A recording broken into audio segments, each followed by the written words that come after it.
জেলার প্রধান bus terminal. প্রতিদিন এখান থেকে ঢাকা, চট্টগ্রাম, কুমিল্লা, নোয়াখালী সহ দেশের বিভিন্ন গন্তব্যে শত শত বাস ছেড়ে যায়। অথচ সামান্য বৃষ্টিতে টার্মিনাল জুড়ে জমে পানি।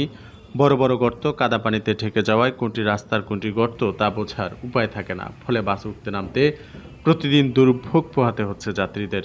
একই সঙ্গে ভোগান্তিতে পড়ছেন চালক, পরিবহন শ্রমিক, পথচারী ও আশপাশের ব্যবসায়ীরাও। সম্প্রতি সরেজমিনে লক্ষ্মীপুর শহরের ভোলা বরিশাল সড়কের শুরুতে অবস্থিত বাস টার্মিনালে গিয়ে দেখা যায় পুরো টার্মিনাল জুড়ে অসংখ্য ছোট বড় গর্ত। বৃষ্টির পানি জমে কোথাও কোথাও ছোট জলাশয়ের মতো দৃশ্য তৈরি হয়েছে।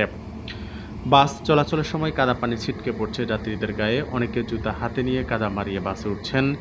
ভারী যানবাহনের চাপে গর্তগুলো আরও বড় হচ্ছে। স্থানীয় সূত্র জানায়, এই টার্মিনাল থেকে প্রতিদিন জেলার ৬টি উপজেলা ছাড়াও ঢাকা, চট্টগ্রাম, কুমিল্লা, নোয়াখালী সহ বিভিন্ন রুটে বাস চলাচল করে। প্রতিদিন শত শত যাত্রী এই টার্মিনাল ব্যবহার করলেও দীর্ঘদিন ধরে কোনো বড় ধরনের সংস্কার হয়নি। এই অবস্থায় সবচেয়ে বেশি দুর্ভোগে পড়ছেন সাধারণ যাত্রীরা। বৃষ্টি হলেই কাদা পানি মারিয়ে বাসে উঠতে নামতে হয়। বিশেষ করে নারী, শিশু ও বয়স্ক যাত্রীদের চলাচল আরও কষ্টকর হয়ে পড়ে। এটা বর্তমানে যে পরিস্থিতি দেখা যাচ্ছে, এটা আসলে একটা জেলার মূল টার্মিনাল হিসেবে এটা খুবই দুঃখজনক। যে এখন এটা যত দ্রুত সম্ভব, প্রশাসনের কাছে দাবি যে এটা যত দ্রুত সম্ভব রিপেয়ার করে যত উন্নত করা যায়, ভালো ব্যবস্থা করা যায়, কারণ এটা সবার খুব সমস্যা হইতেছে। গর্ত আর জলাবদ্ধতার কারণে প্রতিদিন ঝুঁকি নিয়ে বাস চালাতে হচ্ছে বলে জানান চালকেরা। তাদের মতে, অনেক সময় গর্তে চাকা বসে যাওয়ায় দুর্ঘটনার আশঙ্কা তৈরি হয়। একই সঙ্গে যানবাহনের বিভিন্ন যন্ত্রাংশও দ্রুত ক্ষতিগ্রস্ত হচ্ছে। রাস্তা খারাপের জন্য যাত্রীদেরও ভোগান্তি হচ্ছে, আমাদেরও ভোগান্তি হচ্ছে।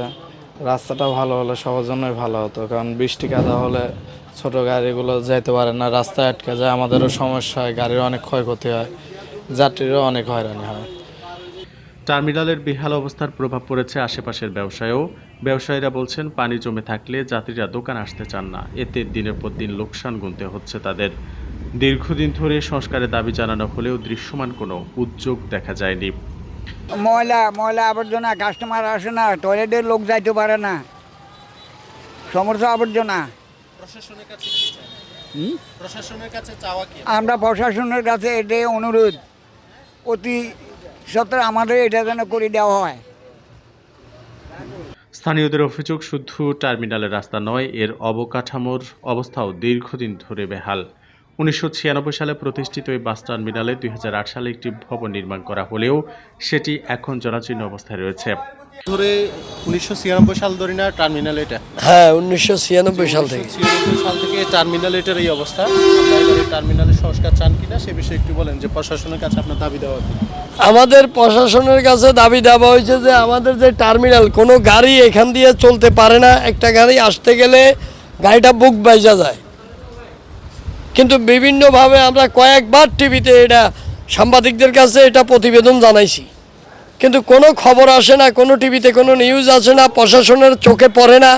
যার কারণেই বোধহয় আমাদের কাজ এগুলো হইতেছে না। আমাদের এলাকাবাসী, লক্ষ্মীপুর পৌরসভার এলাকাবাসী খুবই এই টার্মিনাল নিয়ে সাফার হইতেছে, কিন্তু প্রশাসন বোধহয় চোখ বন্ধ করে ঘুমাচ্ছে, কিন্তু দেখে না কিছুই। প্রশাসনের কাছে আপনার চাওয়াটা? আমাদের চাওয়াটা হইলো আমাদের এই টার্মিনালটা বিভিন্ন জায়গার টার্মিনালের মতো, যেন এই টার্মিনালটা একটু উন্নত হয়, পাকা হয়, জনগণ যাতে একটু শান্তি পায়, যাত্রীরা যাতে টার্মিনাল আসতে কোনো ইতস্তবোধ না করে, এটাই আমার প্রশাসনের কাছে জোর দাবি। এ বিষয়ে পৌরসভার নির্বাহী প্রকৌশলী মোহাম্মদ জুলফিকার হোসেন জানান, বাস টার্মিনালের অভ্যন্তরীণ সড়ক সংস্কারের জন্য ইতিমধ্যে প্রস্তাব পাঠানো হয়েছে। বরাদ্দ পাওয়া গেলে দ্রুত কাজ শুরু করার আশ্বাসও দেন তিনি। আমরা অলরেডি আমাদের একটা প্রজেক্ট আছে, আরইউটিডিপি প্রজেক্টে আমরা ওইটা প্রকল্পটা সাবমিট করা হয়েছে। অনুমোদন হলে ইনশাআল্লাহ কাজ করব। এটা প্রকল্প সাবমিট করা হয়েছে, এখন মন্ত্রী স্যারের একটা ডিউ লেটার দেওয়া আছে। তবে স্থানীয়দের দাবি, উন্নয়ন প্রকল্পের আশ্বাস তারা বহুবার শুনেছেন। এবার তারা প্রতিশ্রুতি নয়, দ্রুত সংস্কার কাজের বাস্তবায়ন দেখতে চান। তাদের মতে, জেলার প্রধান এই বাস টার্মিনালের বেহাল চিত্র শুধু যাত্রীদের দুর্ভোগই বাড়াচ্ছে না, ক্ষুণ্ণ করছে লক্ষ্মীপুরের ভাবমূর্তিও। জেলার প্রধান বাস টার্মিনাল হলেও সামান্য বৃষ্টিতেই এটি পরিণত হয় গর্ত, জলার কাদার ভাগাড়ে।